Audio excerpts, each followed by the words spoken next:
If you want to hard reset your Google Pixel 10 Pro by going to recovery mode, then of course first we need to go to the recovery mode. So we're gonna turn off our phone, we're gonna press the power button and volume up at the same time to open the power menu, and we're gonna power off our phone.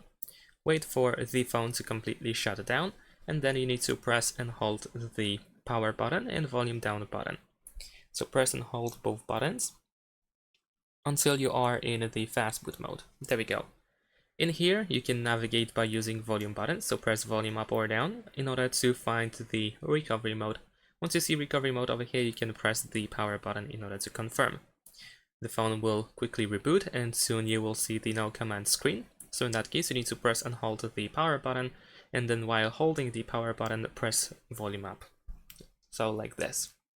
Alright, and now we are in the Android recovery mode. Over here, once again, we navigate with volume buttons, and you need to choose wipe data / factory reset. Confirm your choice by pressing the power button, then over here go to factory data reset, and then you should be able to hard reset your phone.